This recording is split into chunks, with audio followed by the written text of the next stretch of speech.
go. All right. Morning, good afternoon, wherever you might be. Appreciate you taking a few minutes out of your lunch hour to join us and talk about cybersecurity, about 40 minutes or so. Really quick introductions as we get started. My name is Scott Seaborn. I'm the COO of GadellNet. I've been here for around 11 and a half years, oversee operations in general, cybersecurity, project team, consulting team, and a handful of other functions as well. I really look forward to talking about this and having a conversation with Chris here while I'll introduce himself. Yeah, my name is Chris Young. I'm our Director of Cybersecurity Services here at GadellNet. I've been with GadellNet since 2018 and have been part of the cybersecurity team since 2020. Good. Really, we have some slides that we're going to talk about today. The reality is this is designed to be conversational, so Chris and I are going to be having a conversation.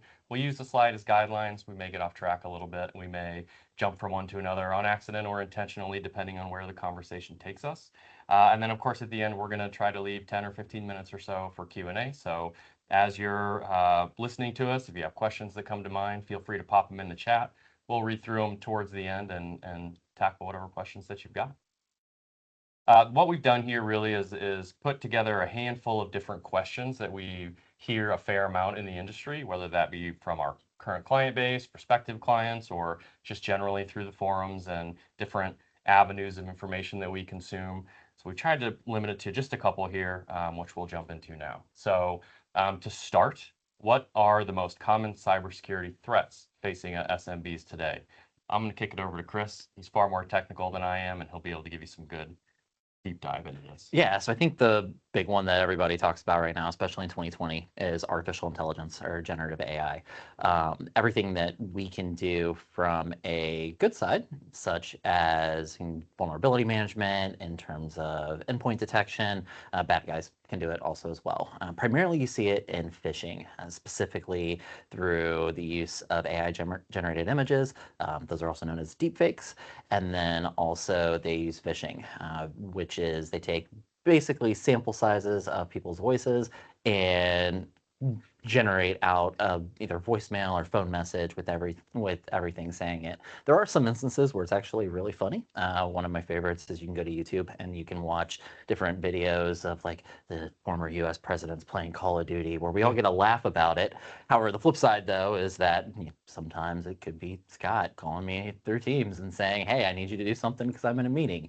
I'm one of those people that if Scott asks me to do something via phone, I usually question it right off the bat. But mainly he texts, but AI is prevalent across the whole thing. And what we can do in terms of that is basically security awareness training as a whole with everything. Advanced persistent threats is also still common. I think we're going to talk a little bit about BECs in a few minutes, but basically threat actor gets into the environment and essentially just sits there and gathers as much information as humanly possible. And they're doing that in order to generate knowledge, in order to either do that next lateral movement to hit another organization or to attack you for greater losses, primarily involving money. Social engineering kind of ties back to artificial intelligence a little bit. LinkedIn is a threat actor's goldmine in terms of data as a whole. It's kind of one of those double-edged sword because you want to put as much information out as possible because LinkedIn, you want to be available because you want to generate business.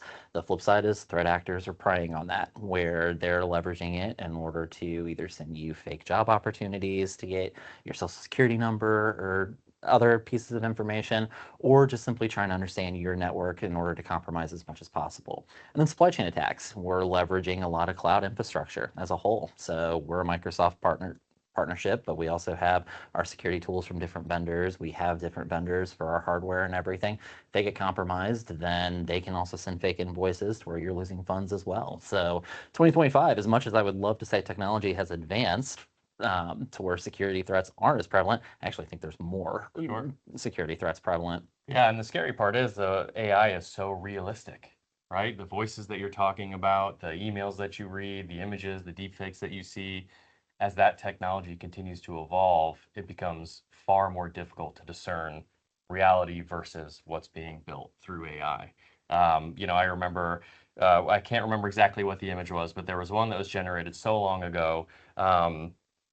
I wish I could remember the exact scenario, but it was an AI image that was created, a short video, and it was so obviously silly, right? How AI generated it was. And then you could watch month after month, people would recreate this video till now, and you would think that it was filmed with camera that's looking right at us. So as we go through these lists, AI-powered cybercrime, advanced persistent threats, social engineering, supply chain attacks, AI can touch all of these. And we've got examples, of course, that can support kind of what these look like. The one that I like to use actually kind of talks about maybe a couple of these. I'll go back to Christmas, right? What was that? 2021, 2022, around there, or maybe even slightly before then. Yep.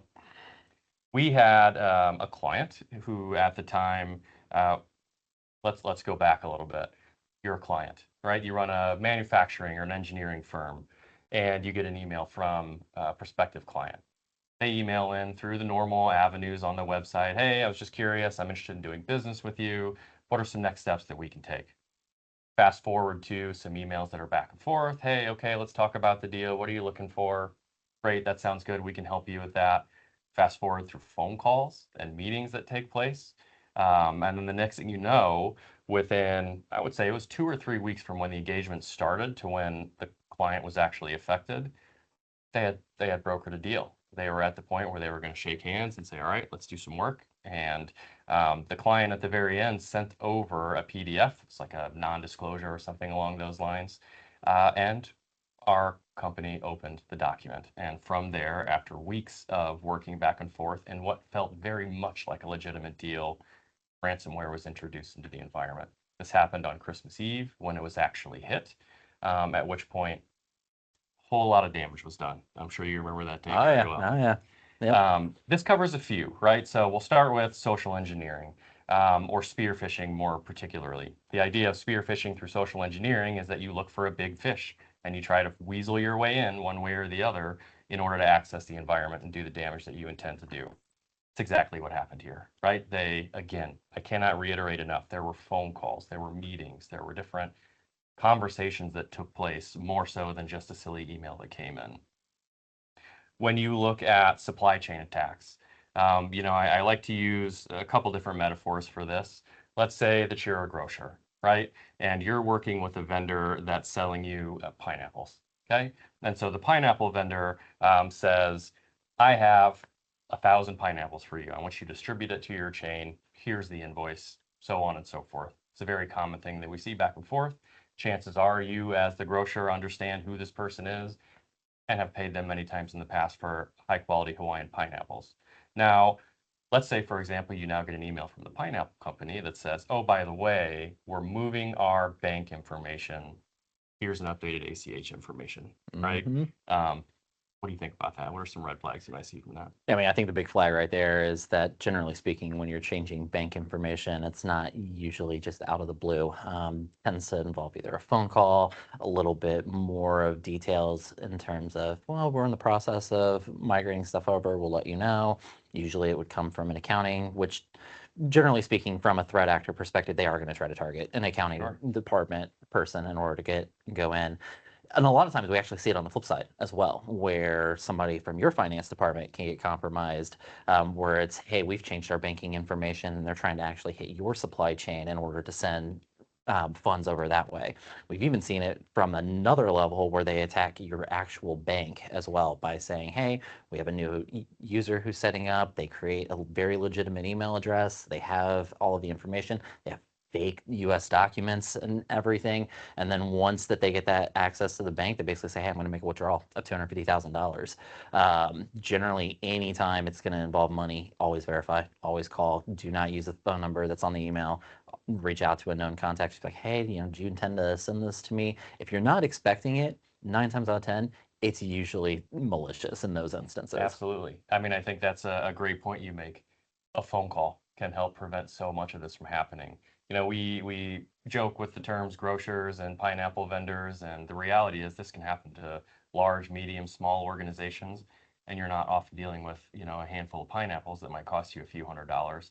Oftentimes you're looking at 250,000, 500,000, $1 million+ dollars. We've seen it all across the board. So many of which could have been prevented by picking up the phone and calling the person who sent you that email and saying, hey, this feels weird to me. I've never seen you change this before. I understand that this happens. Verify, right? And you made a good point too. Don't use the phone number that's on the email signature. Threat actors can easily doctor that. Go to the website. right? If you've got them on your speed dial and it's the CFO of another company you've spoken with a bunch of times, call the number you're familiar with and just verify. Same can be said for internal issues, right? If you've got an email that comes from your CEO and it says, hey, I need you to pick up $500 worth of Amazon gift cards. How many times we've seen where someone says, okay, that's a weird request, but it comes from our CEO, so I'm going to go ahead and do it. CEO could be on the other side of the wall, and you could walk over and knock on the door.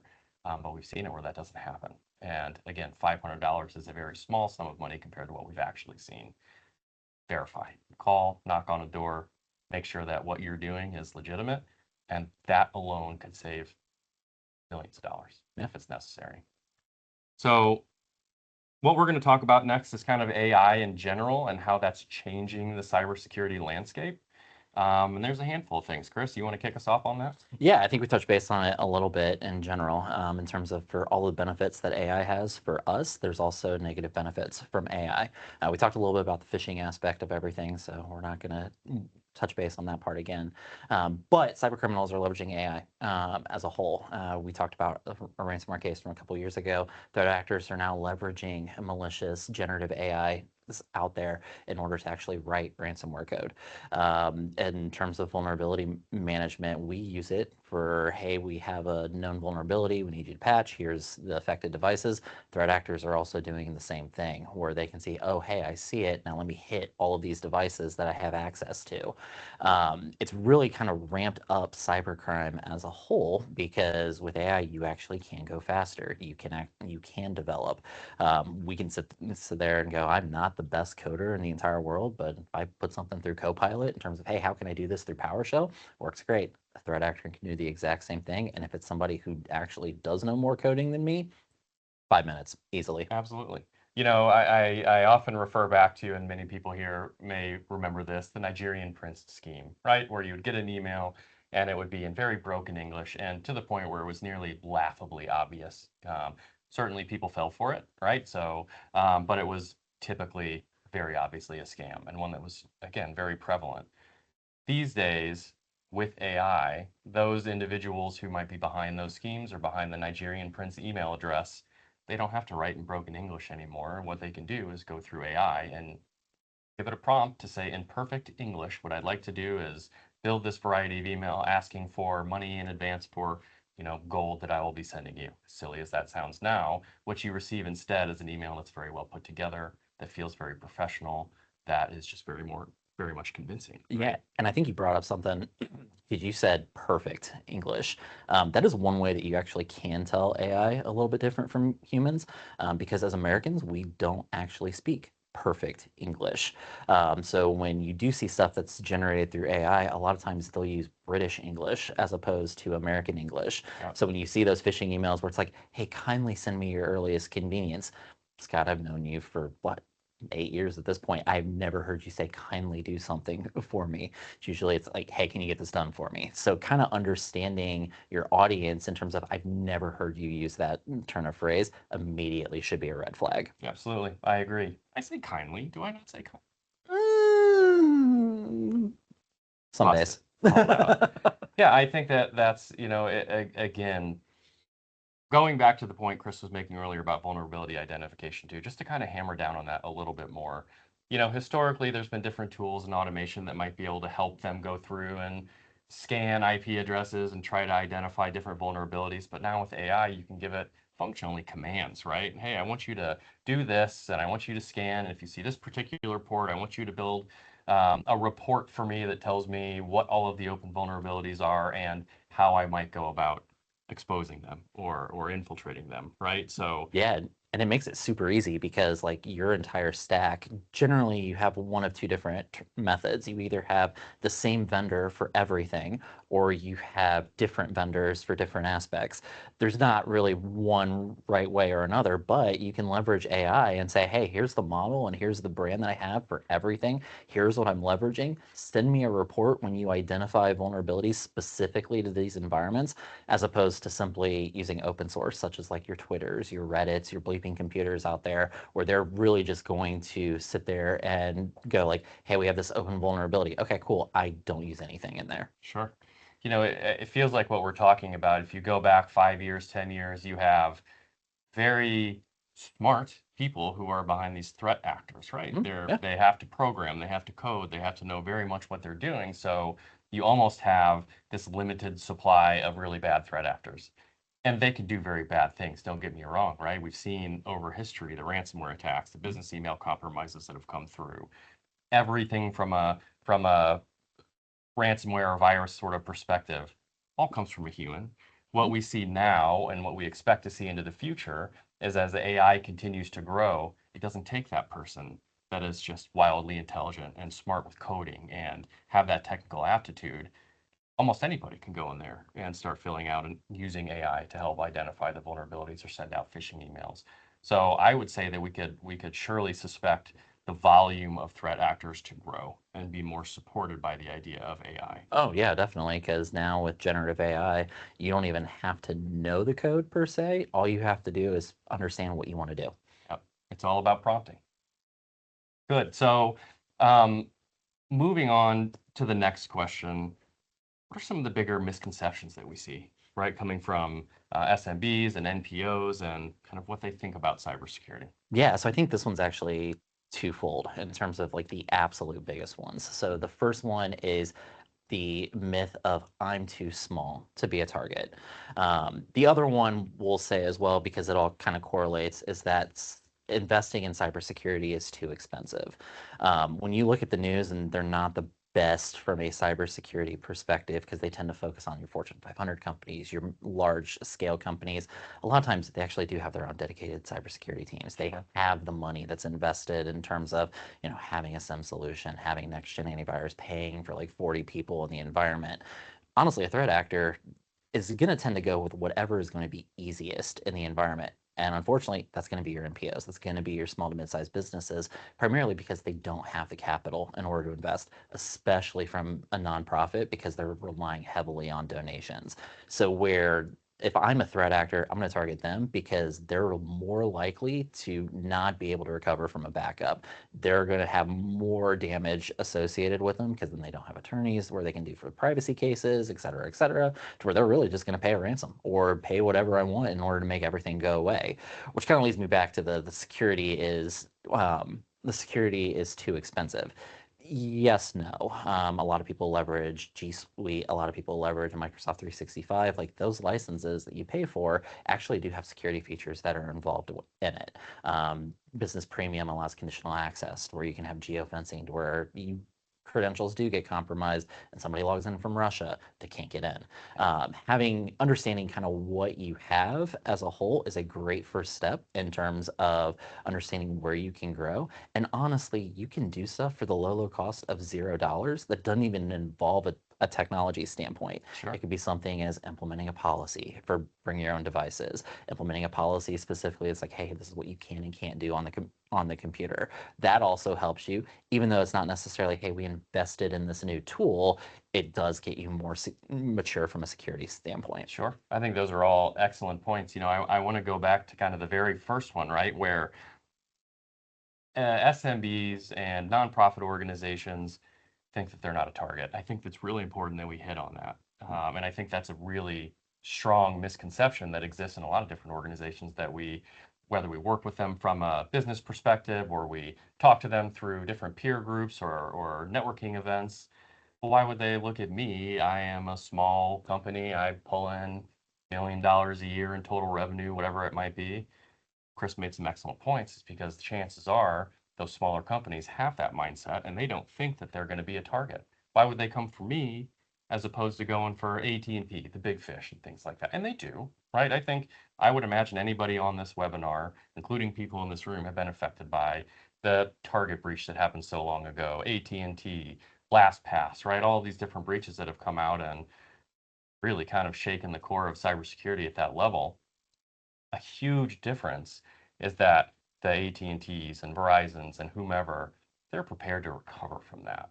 To your point, they've got the capital to recover from that. They've got the attorneys that they can use to bring in. They've got all the resources they need to say, yeah, this stings. My PR is hit a little bit, but 3 months, 6 months down the line, people forget, right? It's out of sight, out of mind. People will continue to pay us and we'll continue to make billions of dollars. SMBs, nonprofits, they don't have that. right? They don't have that capital to fall back on. And the threat actors know that, right? They probably haven't invested in cybersecurity, therefore it's probably very easy for us to get in. If you don't have multi-factor turned on, I mean, that's the single easiest way to say, I'm putting up a big blockade between me and the bad guys, Yep. right? Um, so at that point, threat actor gets in, maybe they're trying to get 20, 30, $50,000 from you, which again, in the grand scheme doesn't sound like a lot when you're an AT&T or one of these Fortune 5 or 100 companies. Or for the SMBs, the mom and pop shops, I mean, that's business altering dollars. AT&T can fork over $1 billion, no problem. $50,000 to a small SMB could be shutting the doors almost, right?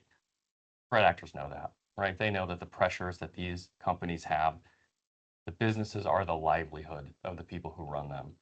And they unfortunately capitalize on that. Yeah, and I mean, even with a small to mid-sized business, it's even more damaging because a lot of times when we see ransomware attacks, it's not just simply, hey, the environment's encrypted. They're stealing data that's associated with it, and that data is also valuable. So if we take your scenario where a small mid-sized business has $1 million in sales, gets completely encrypted, and their entire customer database, we've actually seen it where it's not necessarily, okay, well, we assume you have backups. We're going to charge you $1 million to get your data back. Oh, you didn't respond. Okay, we're going to put it up on the dark web to where we're going to get it. But then also because we have your customer data, we're going to contact them and let them know that you were involved in an attack. And now we've completely damaged your business. It's wild how that scheme has evolved. Yep. Going from when it first started to emerge, all they had to do was encrypt, and then people would pay money most of the time to get that back. And as odd as it sounds, from an ethical standpoint, they would do what they said, right? Yeah. If you're a ransomware organization and you're going to encrypt files and demand money, well, if you're not going to decrypt the files, then people aren't going to pay you money, right? So to a degree, they did what they said, and they started to build reputations of that. Wildly different now. Yeah, wildly different. They call themselves pen testers as a service. Pen testers as a service that's forced and very expensive. Yep. So if this ties back a lot to some of the examples that we shared earlier, persistent threats, right? Advanced persistent threats. You brought up a good point. When they're in there, they can look at your files, they can exfiltrate data. They can typically spend as much time as they want in the back end. If we don't have the detection measures in place, the tools in place to say, hey, how are things going without me having to go in and look at logs and things of that nature, and they can do a whole lot of damage. You mentioned stealing customer data, right? You might have, shouldn't have, but you might have bank account information that exists for your clients that are stored in a shared drive or Google Drive or something like that. You might have employment data for your team that lives on there that might include PII, that is social security numbers, birth date, driver's license numbers, things of that nature. That's a gold mine for the threat actors. They pull that stuff out. Now they have the ability to continue to do supply chain style attacks, maybe with your clients. Of course, they can start stealing identities, and they sell that. You had mentioned the dark web. Yep. We'll get into that and do another webinar, but it's an area where people of bad nature can typically go to trade and sell and buy things like people's personal information. So it's a big, scary world out there. What are some things do you think that we can do to kind of help improve our cybersecurity postures? Yeah, so I think the first thing that everybody should do is kind of get an understanding on where you're at today. You can't really improve on your cybersecurity stack if you don't know. And it doesn't necessarily need to be right off the bat, I need to invest in this tool, I need to invest in this tool, I need to invest in this tool. It's really just kind of understanding, okay, I have MFA in my environment. I have antivirus available. I have my firewalls for network connectivity. You know, maybe I do have a SIM, maybe I'm leveraging an MDR, but it's really kind of understanding, okay, where my baseline is. And then from there going, okay, how do I get here? A really good place to do that is through your cybersecurity insurance, because what they'll do is, and it kind of all comes back to money at the end of the day, but generally, hey, I want to lower my premium. It's like, okay, what are they asking for specifically in the environment? Oh, okay, let's look at implementing this, this, and this. Okay, now my premium has gone down, and I'm at a lower risk for security instance. Investing obviously is a big part of that, but you don't want to invest blindly in terms of everything. A good example is we'll take EDRs for instance.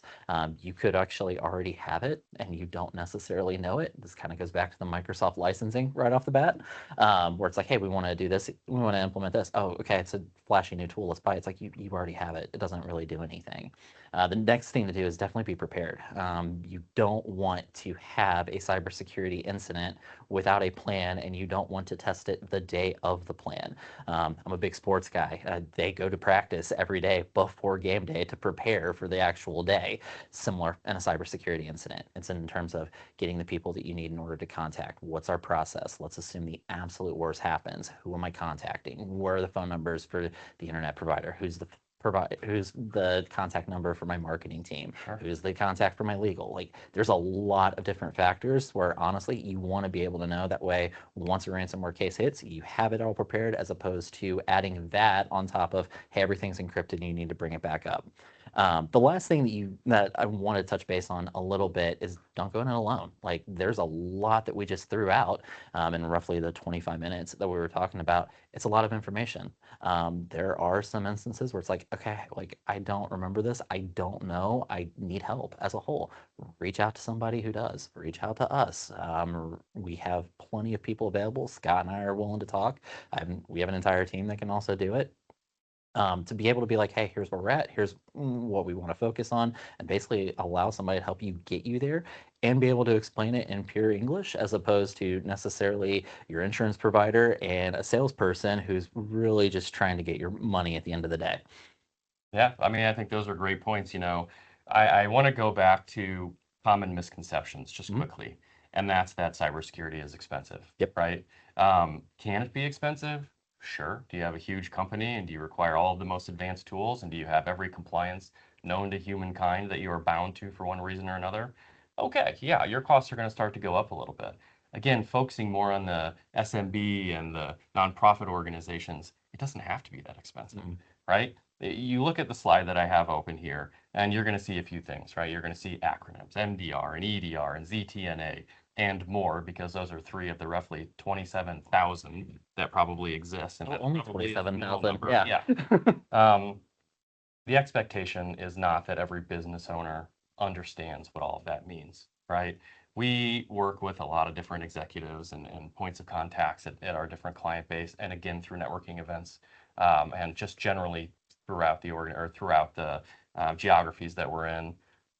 A lot of visionaries out there. There's a lot of executives that want to have strategy and ideas and move business forward and don't really want to be bothered with the idea of what the hell is an EDR, right? Yeah. What's an MDR? And that's okay, right? Folks like us exist to understand what that means. Folks like him exist to know what that stuff means.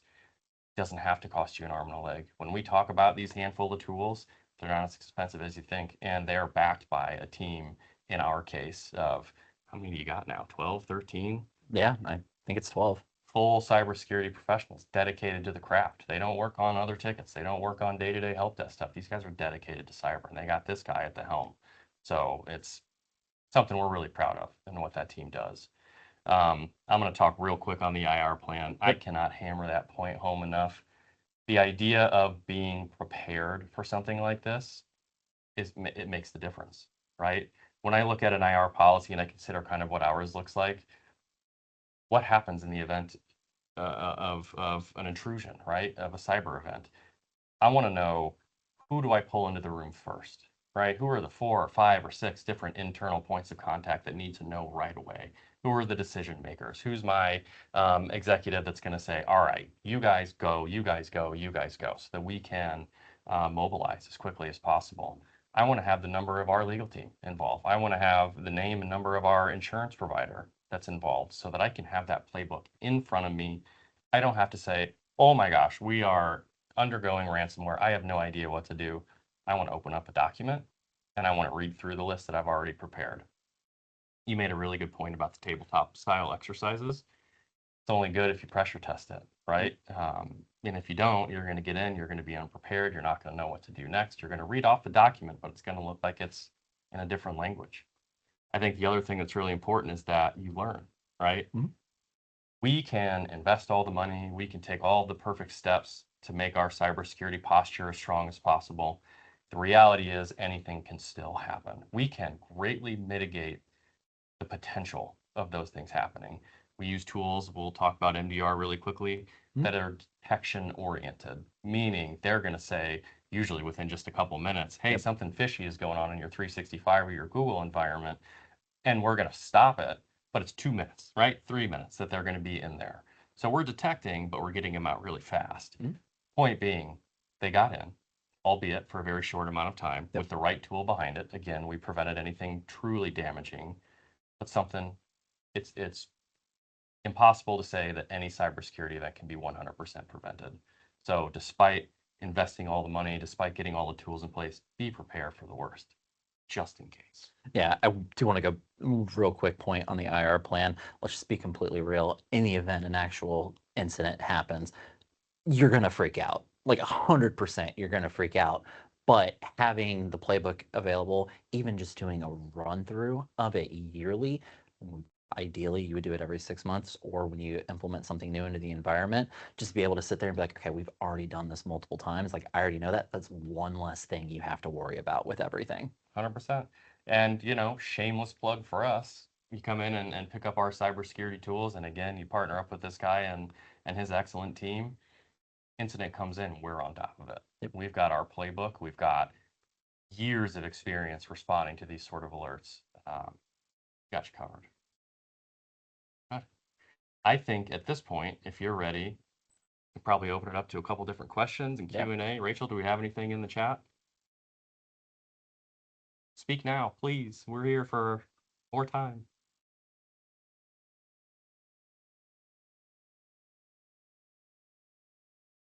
See if I can see the chat. Go.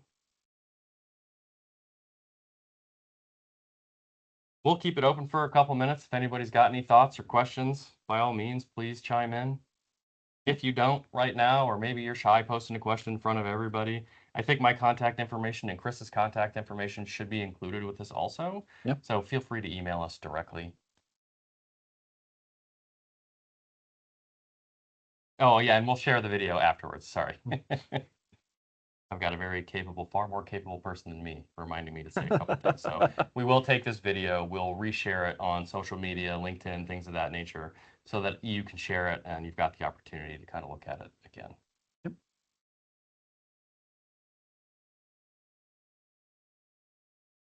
All right. All right. Well, again, our contact information is out there. Please feel free to reach out. Thank you again for taking the time. And we'll talk to you soon. Thank you.